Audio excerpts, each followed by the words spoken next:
Good morning everyone. हम अपनी विष्णु खरे की दूसरी कविता पहले हमने एकम की थी, उसी का दूसरा पार्ट विष्णु खरे जी का जो हमारी पाठ्य पुस्तक में शामिल है, सत्य।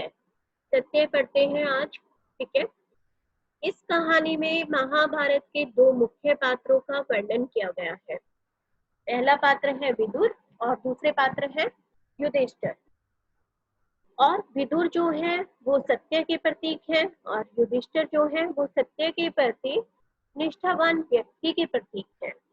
और सत्य को पाने के लिए युधिष्ठिर विदुर को पुकार रहे हैं। ठीक है। इस कविता में विष्णु खरे हमें क्या बताते हैं कि सत्य को पाने के लिए व्यक्ति उसके पीछे पीछे भागता है, दौड़ता है, लेकिन सत्य हमारे हाथ में नहीं आता।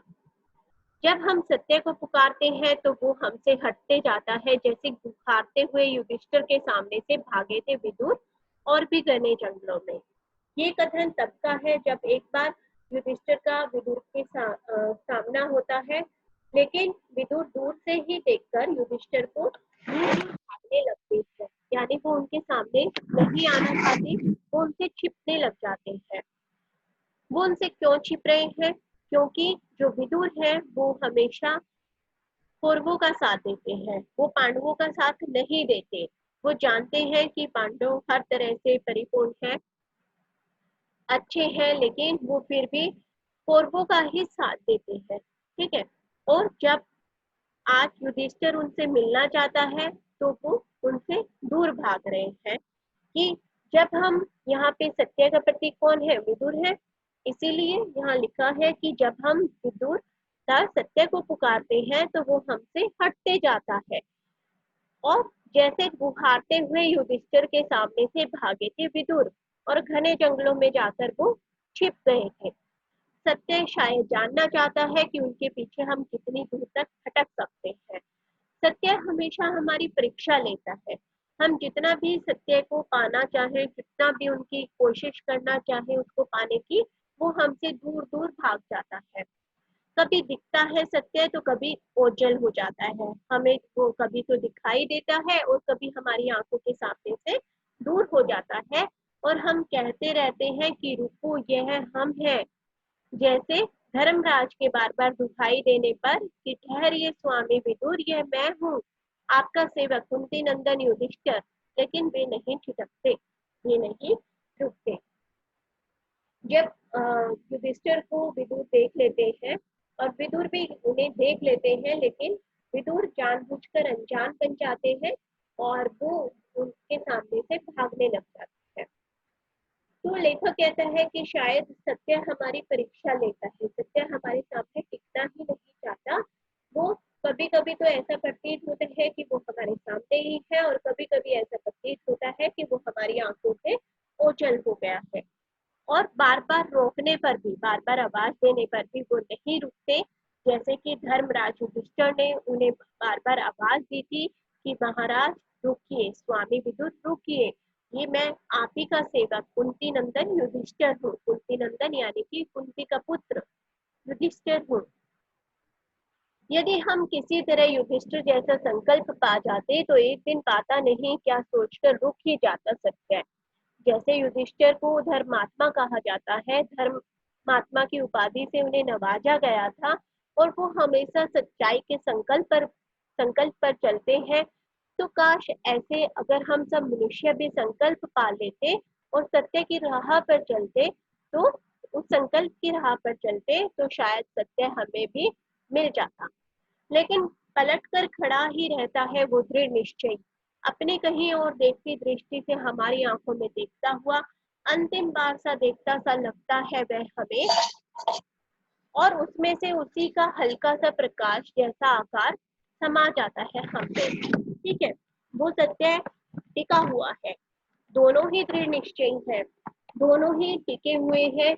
वो उसे बुला रहा है, लेकिन विदुर भागकर एक वृक्ष के तने से टिककर खड़े हो जाते हैं और वहां से उन्हें अपने आंखों से मतलब नजर अंदाज करके वो युधिष्ठिर को देख रहे हैं कि वो वहां खड़े हैं। लेकिन युधिष्ठिर भी दृढ़ निश्चयी है, वो वहां से जाते नहीं है, वो रुके हुए हैं और वहां पर रुककर जैसे मानो उनका विदुर उनसे कुछ कहना चाहते हैं, विदुर अपनी आंखों से कुछ कहना चाहते हैं, कुछ बताना चाहते हैं कि उन्होंने उनका पांडवों का साथ कभी क्यों नहीं दिया, लेकिन वो कुछ कह नहीं पा रहे। क्यों नहीं कह पा रहे? क्योंकि आज उन्हें शर्म आ रही है, आज उन्हें लज्जा आ रही है कि उन्होंने कभी पांडवों का साथ नहीं दिया। और उनमें से ऐसा आलोक धीरे धीरे आगे बढ़कर मिल गया था युधिष्ठिर में। सिर झुकाए निराश लौटते हैं हम कि सत्य अंत तक हमसे कुछ नहीं बोला। विदुर उनसे कहता कुछ नहीं है, लेकिन युधिष्ठिर को यह महसूस होता है, यह फील होता है कि जैसे विदुर ने अपनी आंखों के कोनों से कुछ नजरअंदाज करके उन्होंने कह दिया है और उनका कोई प्रकाश का अंश आकर विदुर में धर्मराज में समा गया है। और ऐसा लगता है जैसे युधिष्ठिर उनकी कुछ बातों को समझ गए हैं और कुछ को नहीं समझ पाए और निराश होकर वे वापस चल दिए हैं। ठीक है। हाँ, हमने उसे उसके आकार से निकलता वह प्रकाश पुंज देखा था, हम तक आता हुआ, हम में विलीन हुआ, हमसे होता हुआ आगे बढ़ गया, क्योंकि युधिष्ठिर नहीं समझ पा रहे कि वो प्रकाश पुंज जो विदुर की आत्मा से निकल कर आया है या वो कुछ कहना चाह रहे हैं, क्या वो सच है? क्या युधिष्ठिर जो समझ पा रहा है क्या वही सत्य है, या विदुर की कुछ बातें छिपी रह गई है? तो हम नहीं कह सकते कि हम में कोई संपूर्ण हुआ या कोई ज्वर हुआ, किंतु शेष सारे जीवन हम सोचते रह जाते हैं कि कैसे जाने सत्य का वह प्रतिबिंब हम में समाया या नहीं। ठीक है। वो कहते हैं कि हम नहीं जानते दूसरा इंसान हमें क्या कहना चाह रहा था, विदुर उसे क्या कहना चाह रहे थे, लेकिन फिर भी उसकी जो आत्मा की प्रकाश जो निकल कर आया वो हमने समा गया। ठीक है। वो हमें छुअन हुई, लेकिन आगे बढ़ गया। और विदुर कहना चाहते तो कह भी सकते थे अपनी बात, सोचा होगा माथे के साथ अपना मुकुट नीचे किए युधिष्ठिर ने खांडव से इंद्रप्रस्थ लौटते हुए। अब बहुत देर से युधिष्ठिर कोशिश कर रहे हैं विदुर को रोकने की, उनसे बात करने की, लेकिन जब विदुर एक पेड़ के पास खड़े होकर धीरे से युधिष्ठिर की तरफ देखते हैं तो युधिष्ठिर को महसूस होता है जैसे उनकी आत्मा से कुछ प्रकाश पुंज निकलकर उनकी तरफ आया है और छू कर उनसे आगे बढ़ गया है, लेकिन वो विदुर से साक्षात कोई बात नहीं कर पाते। और फिर वो सोचते हैं कि शायद विदुर कुछ कह पाते, कहना चाहते तो वो अपनी बात कह सकते थे, लेकिन वो अपना युधिष्ठिर अपना मुकुट उतार कर हाथ में लेकर अब खांडवप्रस्थ से इंद्रप्रस्थ की ओर लौट चलते हैं निराश होकर। ठीक? सत्य क्या पुकारने से मिल सकता है? युधिष्ठिर विदुर को क्यों पुकार रहे हैं? सत्य यदि पुकारने से मिल जाता तो आज असत्य का बोलबाला न होता। सत्य पुकारने से नहीं अपितु सत्य का आचरण करने और दृढ़ निश्चय तथा उसका सामना करने से ही मिलता है। इस कथन से कवि कहता है कि युधिष्ठिर विदुर को इसलिए पुकार रहे हैं क्योंकि वो सच्चाई जानना चाहते हैं कि उन्होंने उनके साथ अन्याय क्यों किया और कौरवों के साथ न्याय क्यों किया। लेकिन सत्य हमेशा दृढ़ संकल्प व्यक्ति को ही मिल सकता है। जो व्यक्ति दृढ़ संकल्प होता है, सच्चाई के मार्ग पर संघर्ष करते हुए आगे बढ़ता है, वही उसी को वह मिल सकता है जो वह इंसान विद्वान हो, महाज्ञानी हो, नीति और अनीति से परिचित हो। और ये सारे गुण युधिष्ठिर में थे, इसीलिए वो अंदाजा लगाकर ही अपने घर की ओर या अपने इंद्रप्रस्थ की ओर चल पड़ते हैं। सत्य का दिखना और ओझल होना से कवि क्या क्या तात्पर्य है? कवि कहता है कि सत्य स्वयं में एक प्रबल शक्ति है, उसे दिखने से कोई नहीं रोक सकता, लेकिन यदि परिस्थितियां इसके विरोध में आ जाए तो वह शीघ्रता से ही ओझल हो जाता है। सत्य को हर समय अपने सम्मुख रखना संभव नहीं है। ठीक है। क्योंकि उसका दृढ़ता पूर्वक आचरण करना चाहिए, उसका दृढ़ता पूर्वक उसे हमें अपने व्यवहार में शामिल करना चाहिए, तभी हम सत्य का पालन कर सकते हैं। सत्य और संकल्प के अंतर संबंध पर अपने विचार व्यक्त कीजिए। सत्य और संकल्प में भक्त और भगवान के समान संबंध होता है। जैसे भक्त के बिना भगवान और भगवान के बिना भक्त का कोई अस्तित्व नहीं होता, वैसे ही सत्य के मार्ग में बढ़ते हुए यदि मनुष्य में संकल्प शक्ति की कमी है तो सत्य तुरंत दम छोड़ देता है और सत्य का मार्ग बहुत कठिन और संघर्ष युक्त होता है। ये ऐसा होता है जैसे लोहे के चने चबाने के समान हो।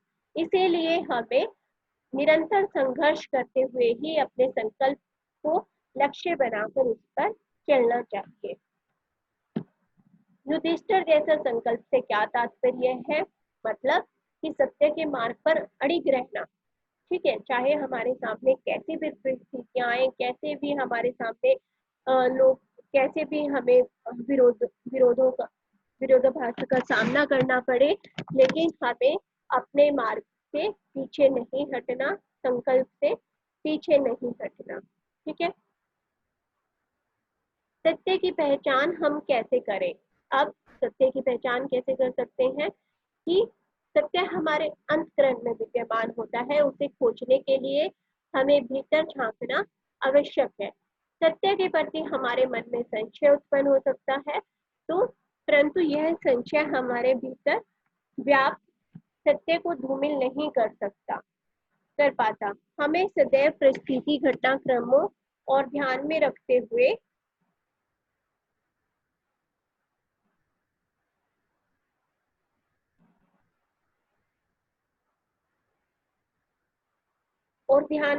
हुए हमें निरंतर उसी मार्ग पर चलना चाहिए और अपने संकल्प को कभी नहीं भूलना चाहिए।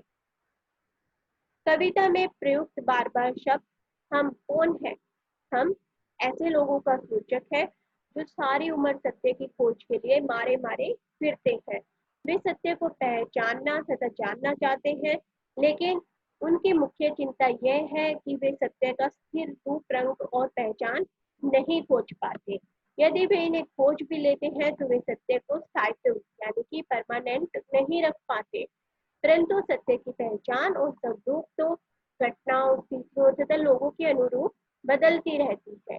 कहीं पर वे किसी के लिए सत्य है तो कहीं पर किसी के लिए कुछ भी नहीं है। हम इसी चिंता में ग्रस्त होकर इसकी पहचान पाने के लिए प्रयास कर रहे हैं, परंतु हर बार उनको निराशा ही हाथ लगती है। सत्य की राह पर चल, अगर अपना भला चाहता है तो सच्चाई को पकड़। इन पंक्तियों के प्रकाश में कविता का मर्म खोलिए। तो इस पंक्ति से कवि क्या कहना चाहते हैं कि आज का जो युग है वो अधर्म और अनैतिकता के ताने बाने में उलझकर रह गया है। लोग पूर्णतः सत्य का आचरण नहीं करते। असत्य का साम्राज्य चारों ओर फैल रहा है और कवि असत्य की विजय देखकर दुखी है।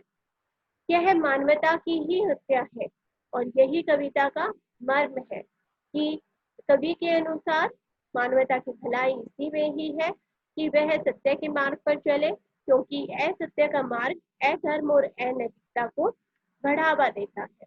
इससे लोगों में निराशा, दुख, विरोध, क्रोध, लालच आदि सब बढ़ते जाते हैं और भाई भाई को मारने पर आतुर हो जाता है। परंतु यदि मनुष्य सत्य के मार्ग पर चलता है तो धर्म और नैतिकता को बढ़ावा मिलता है।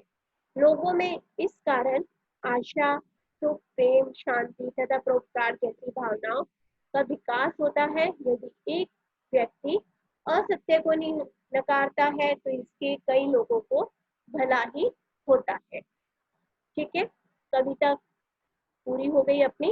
क्वेश्चन आंसर भी उम्मीद करती हूँ समझ आ गए होंगे। Thank you.